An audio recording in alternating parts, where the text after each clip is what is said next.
Olá, estamos aqui para mais uma aula de filosofia e hoje a gente vai estudar Mercuse, que é um grande filósofo desse período, e vamos estudar dentro de Mercuse as dimensões estética 2. Como é que funcionam essas dimensões estéticas dentro da filosofia?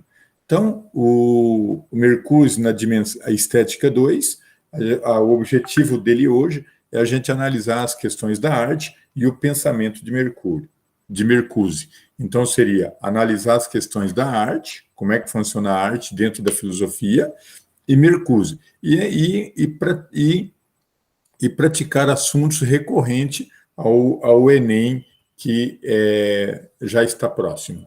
Então, nas aulas anteriores, a gente viu a influência da psicanálise, do Eros, do homem unidimensional e assim por diante. Então, a dimensão de Mercuse é de 1977. Então, vê que é uma pessoa bem recente, né? Agora do século XX. Então, uma pessoa que teve uma vida bastante influente na nossa sociedade atual. Na visão marxista ortodoxa, visão marxista bem tradicional, a obra de Marcuse, ela reflete os interesses de classes. Então, se formos dar uma olhada no passado, na visão de Karl Marx, um pouquinho mais atrás, ele vai dizer que Mercuse faz a sua obra de arte para atender interesses de classes, ou dominante ou não. Só que essas obras de arte sempre atendeu aos interesses de classe. Essa crítica aqui não faz sentido de ortodoxo marxista, por quê? Porque as obras de arte sempre têm um interesse financeiro que está patrocinando isso. Isso sempre teve, né? A arte seria parte da superestrutura de um sistema capitalista. O que é uma superestrutura?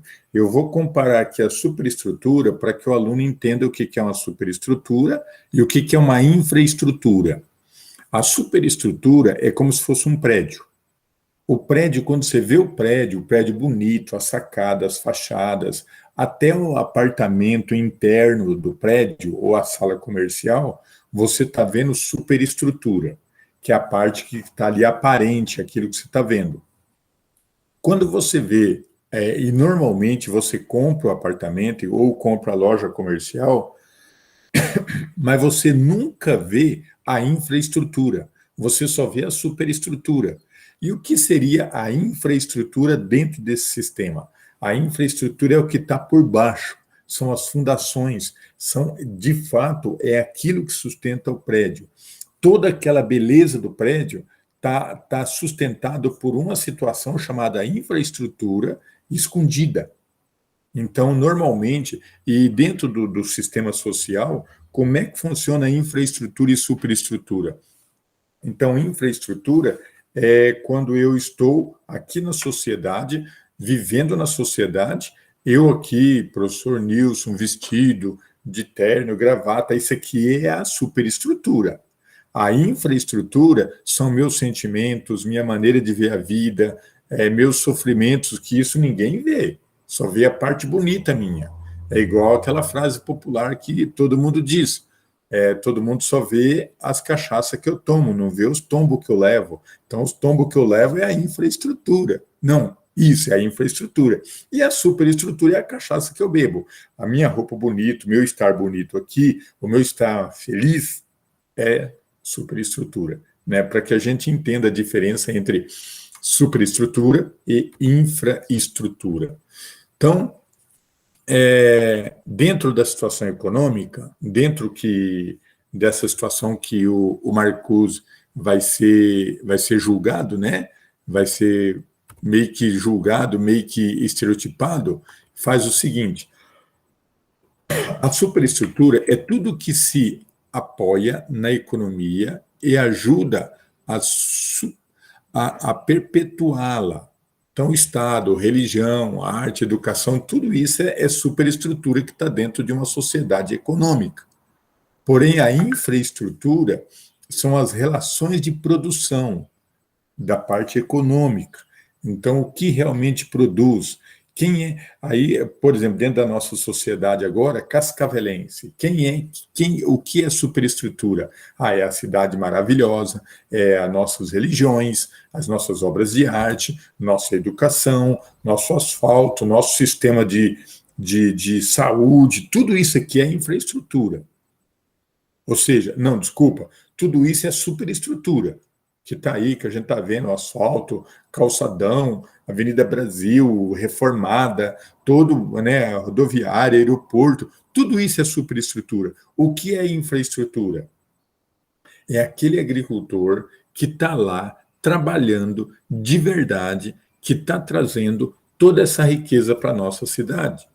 O que é infraestrutura? É os trabalhadores das várias indústrias que tem em Cascavel, que sustenta essa cidade, que faz com que essa cidade seja o que ela é. O que é infraestrutura? Infraestrutura são os trabalhadores que fizeram todo esse asfalto, são os trabalhadores que construíram todos esses prédios, isso é infraestrutura. Mas isso, infelizmente, a gente não vê. Até reforçando a ideia, a gente nem sequer percebe essas pessoas na sociedade. E são elas que mantêm a infraestrutura, que é a base fundamental de toda organização. Aí a gente tem a dimensão estética. O que é a dimensão estética? É a sociedade capitalista dominada por uma ideologia. Isso já dizia Karl Marx. Então, toda a sociedade é dominada por ideologias e assim por diante. São várias ideologias que mantêm um sistema econômico e social funcionando. Então, por exemplo, se você vai numa cidade alemã, lá está a ideologia alemã. Se você vai numa sociedade de quilombolas, está lá a ideologia dos quilombolas. Se você vai numa sociedade onde a maioria da sociedade, da cidade e dessa sociedade nordestina, está lá a ideologia nordestina. Um exemplo bem próximo aqui no Paraná, a gente tem de duas cidades completamente diferentes e muito próximo da outra. Você vai em Marechal Cândido Rondon, que é colonização essencialmente alemã, você tem um tipo de convivência, um tipo de sociedade.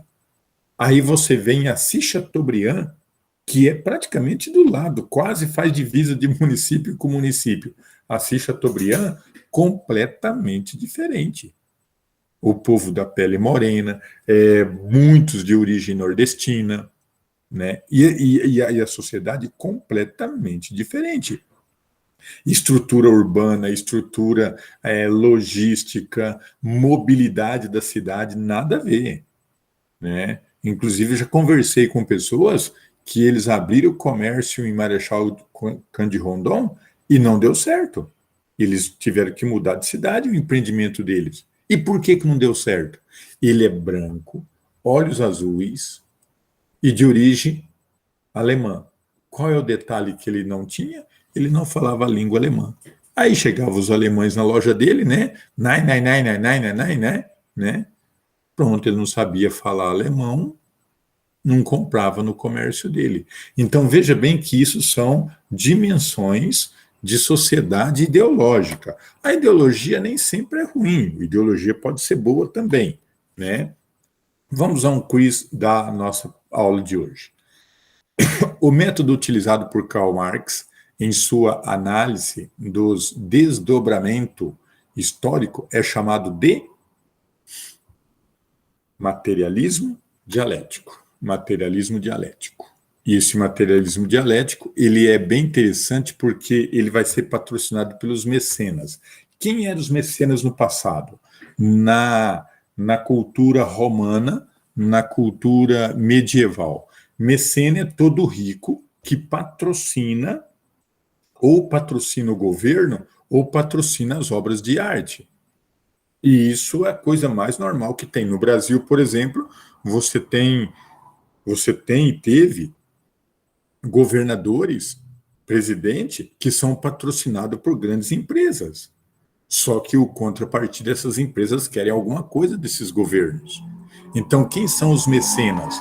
Os mecenas são a pessoa dos mecenatos E da palavra mecena vai vir a palavra mercenário, que é aquele que aproveita de uma situação econômica, e esses mecenas vão patrocinar as obras de artes. Claro que essas obras de artes têm objetivo socioeconômico lá na frente. Por exemplo, quando Miguel Ângelo fez a estátua de Davi, foi uma das mais famosas, foi patrocinada pelos mecenas. Ele levou 5 anos para fazer essa estátua. E essa estátua era para quê? Era para desenvolver o sentido comercial da cidade, que era para despertar na sociedade o instinto de comércio. Veja por onde caminha essa sociedade. É mais ou menos assim. Então, a arte seria uma expressão ideológica das classes dominantes, ou seja, da burguesia, na visão de um marxista ortodoxo, né? Que o filósofo vai trabalhar agora. Isso, a gente tem várias obras de arte patrocinadas. Então, se você olhar aí no centro, tem a obra de Madonna, Madonna de Médici, né? Que foi, inclusive, o nome dela é Madonna de Médici, do século XVI, exatamente, que foi encomendado a Miguel Ângelo para ele fazer essa obra de arte, que Médici patrocinou. Médici era um grande mecena, um grande burguês desse período do século XVI. E ele patrocinou Miguel Ângelo para fazer essa obra. E assim por diante, né? Esses processos é muito interessante, porque se hoje a gente tem os patrocínios, na época também tinha, né? Engels, na filosofia de Engels, essa questão da arte. Para Engels, a arte é a manifestação do espírito absoluto. Então, quando eu faço uma obra de arte, eu estou revelando o meu espírito a partir daí. Nesse mesmo aspecto vem a fotografia. Então, quando eu tiro uma foto, é uma obra de arte, a fotografia, e eu estou revelando o meu espírito na obra de arte, o meu espírito absoluto. Então, por exemplo, se eu chegar para vocês e disser, vai vir um professor chamado professor Nilson dar aula para vocês, e vocês receberem uma foto minha, que é uma obra de arte, é uma manifestação absoluta do que eu sou. Se nessa obra de arte eu tiver com a cara feia, trancada, né, com raiva, o professor é bravo. Se nessa obra de arte eu aparecer lá todo, né, sorridente, eles dizem, o professor é um cara legal, o professor é um cara feliz. Se eu aparecer meio estranho, aí, professor estranho. Então você vê que vocês não me conheciam, receberam uma foto minha e vocês já têm a ideia do meu espírito absoluto. Isso é obra de arte. Então, por exemplo, quem chega a Cascavel, em frente à catedral, que é a igreja central, olhou aquela imagem de Maria Aparecida ali, pronto. Ele falou, nós estamos numa sociedade o quê? Católica, apostólica, romana. E possivelmente essa catedral é voltado para Nossa Senhora Aparecida. Pronto. Isso está claro, tá? É o espírito absoluto de revelação. Ok? É o espírito absoluto dessa revelação. A arte não é uma mera representação da aparência ideológica. Não é. A arte é muito profunda. Ela demonstra bem quem a gente é. Dialética, dentro da arte que Engels trabalha, a dialética é através da negação que ocorre a possibilidade da superação. Dialética é tese, síntese e antítese. Então, todo homem é bom, todo homem não é bom. Opa, existe homem bom e homem ruim. Já é uma nova tese. Não. Homem bom e homem ruim, não. Homem bom e homem ruim, existe homem que nasce bom e homem que nasce ruim. Não. Vem outro, a sociedade que cria, e aí vai superando. Dialética é essa evolução de uma verdade, outra verdade, contra a verdade, outra verdade, contra a verdade, outra verdade, contra a verdade. Isso é dialética que vai superando sempre uma sociedade, uma verdade dentro da sociedade, e uma sociedade superando a outra, e uma verdade superando a outra também. Isso é dialética. Isso é bom, isso é maravilhoso, porque se tem um carro hoje que é top, vamos pegar um Corolla, aí o Corolla lança um modelo lá, estaciona sozinho. Aí o Civic lança outro, estaciona sozinho e te fala quando terminou o estacionamento. Aí vem um outro carro ainda, né? O Corolla fez isso, o Civic fez isso, Aí vem um outro carro ainda por exemplo, vamos pegar aí da Ford, por exemplo, um Focus, ele estaciona sozinho, fala e desliga o carro. Aí vem, não, o outro te diz aonde está a vaga. E isso vai evoluindo. Cada vez que faz um fabricante de carro, ele vai evoluindo nessa estrutura. Isso é dialética. Isso é ótimo, né? Segundo Mercuse, que é o nosso filósofo de hoje, o materialismo dialético de Marx não nega o movimento crítico da consciência descrito por Engels, mas o Marx ele nega a subjetividade do desenrolar da história. Então, a história ela traz muitas situações subjetivas. Por exemplo, agora, vamos pegar a pandemia. A pandemia não é só a doença. Tem muita questão subjetiva numa pandemia. Tem a situação política, mais do que nunca, né? Nosso presidente representa isso, né? Nega, afirma, essa subjetividade que tem. Será que é uma conspiração? Será que está acontecendo isso? Né?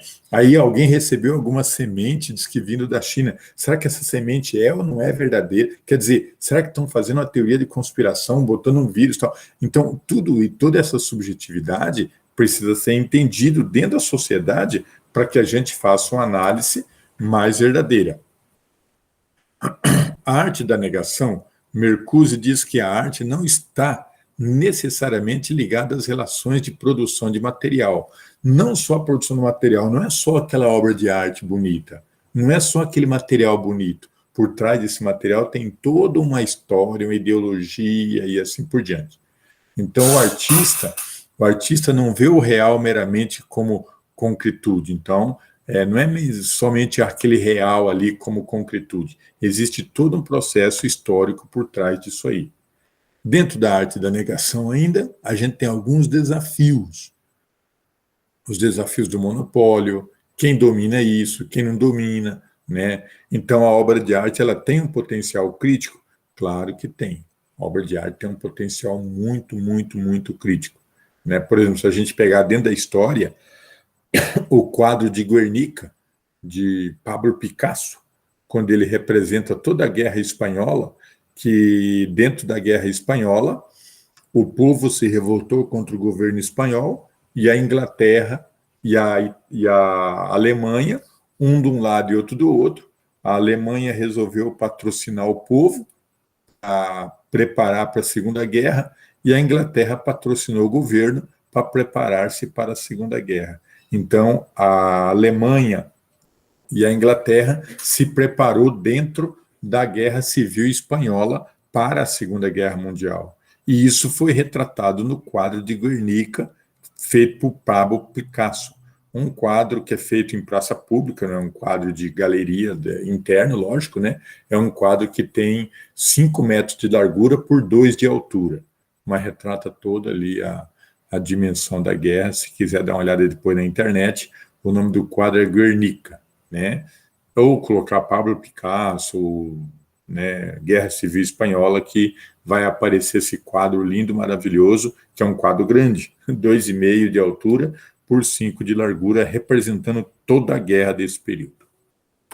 Dentro da arte da negação, então, temos aí, por exemplo, através do realismo, temos o problema da fantasia, né, temos o problema que envolve a criatividade, enfim, tudo isso está voltado para a questão de negação. Do romantismo alemão, Mercuse realiza um estudo sobre Schiller, né, que é um grande romântico desse período, e Schiller fala sobre a liberdade.